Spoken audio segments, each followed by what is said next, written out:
Okay. Hi.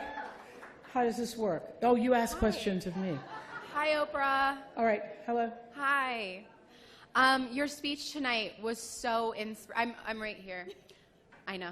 Okay, there you are. Hi. Okay. Hi. Your speech tonight was so amazing and inspirational. I'd love to know what you feel is the greatest lesson you've learned throughout your life and career. The greatest lesson I've learned throughout my career came from Maya Angelou, actually, when I was, first meeting her.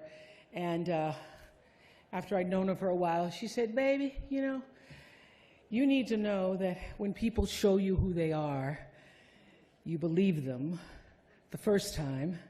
Oh, you know that lesson too now. First time.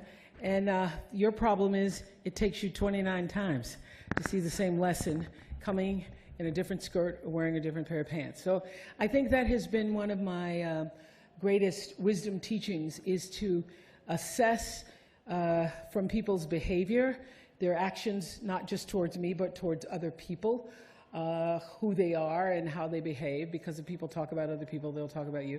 So I think in business and in personal relationships, that's also been my greatest lesson. Also staying grounded, has been really great for me. Yes, sir. Hi. In the back to your left, yes. Yeah, that's you. Hello, Oprah. Congratulations, Francisco Varela from Telemundo. Thank you. You are on top of the world. We love you. What humbles you right now? What humbles me? Yes.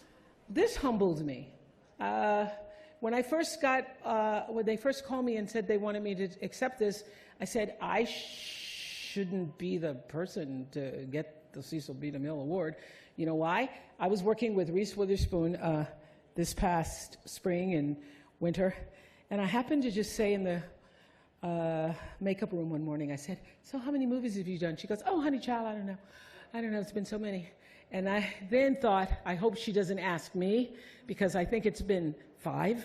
And so I didn't understand it, and then they explained that it's about overall entertainment. Now, what I was able to do with the Oprah show and the cultural statement we were able to make throughout the world, I feel very, very, very proud of that. But I think that when it comes to films, that I am really the new kid on the block. And I always feel like when I'm acting that I am, out of my box. And it's the most intimidated I ever feel.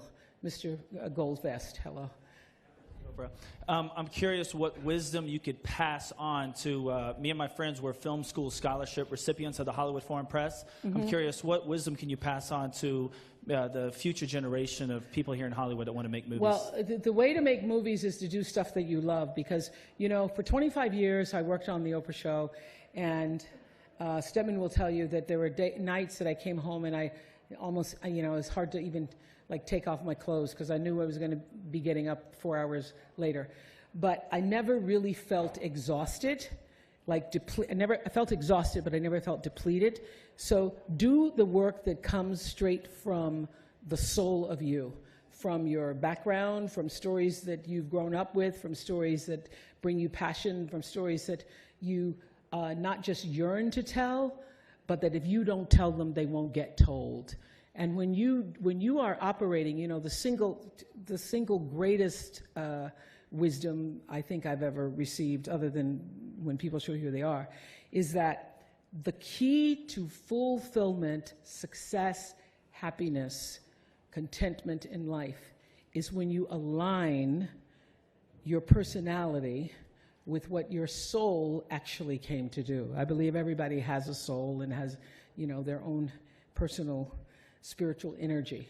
So when you can use your personality to serve whatever that thing is, you can't help but be successful. So if you do films that come from the interior of your soul, you do work, you do art that comes from the interior of you, you cannot miss.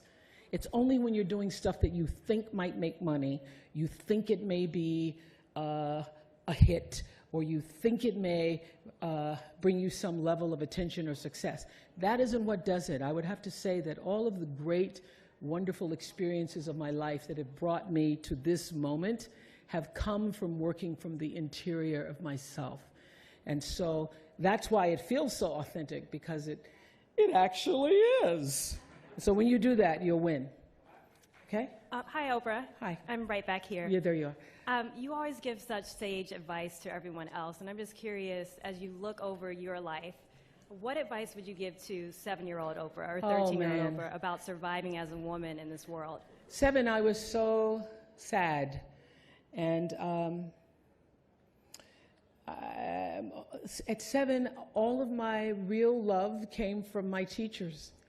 And so my teachers, I would say this to anybody in this room, you have no idea of the power of noticing another human being and what it feels like when somebody knows that they have been seen, truly seen by you.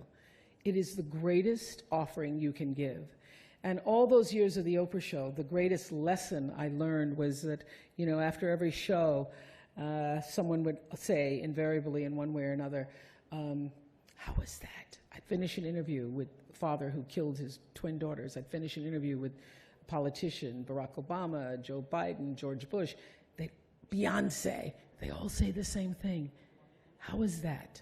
And so I started to see that there's this common thread in our humanity where everybody wants to know, how was that? Did I do okay? Did you hear me? And did what I say mean something to you? So I would have to say that recognizing that in other people has helped me to become, you know, a person of compassion, a person of understanding, a person who can interview anybody about anything, because I know that if the core of you is the same as the core of me, you just want to be heard. So anyway, yes. Oprah directly in front of you. Directly in front Directly. of you. Hello. Chris with GMA Philippines. Last year when Meryl Streep won this award, it felt a very different time. Trump had just won. We had all the allegations last year. With your speech, with everyone in, you know, solidarity in black tonight, do you feel like the country together as a whole is moving in a better direction than we moved last year? I certainly feel that what happened, you know, I always think and know, having watched it over the years through thousands and thousands of interviews and watching people in their dysfunction, that when something really negative is brewing, that there is the direct opposite reaction that is also possible, because for every action there's an equal and opposite reaction. So when something as big as what started to happen in October with Harvey Weinstein started to unfold, I thought, whoa, whoa, whoa, whoa, whoa, whoa. And with every day's revelation, I thought, here is an opportunity for something powerfully, a powerful growth. And how do we use this moment to elevate what is happening instead of continually victimize ourselves? And so I think that wearing black in solidarity is one step. I think that what Time's Up is doing with the Legal Defense Fund is a major step.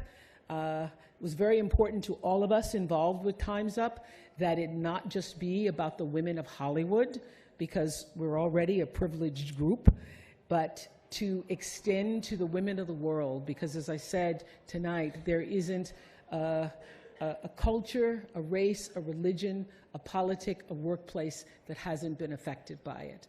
And one of the reasons why I wanted to tell Reese Taylor's story is to let people know it's been happening for a very long time when people didn't feel that they could speak up.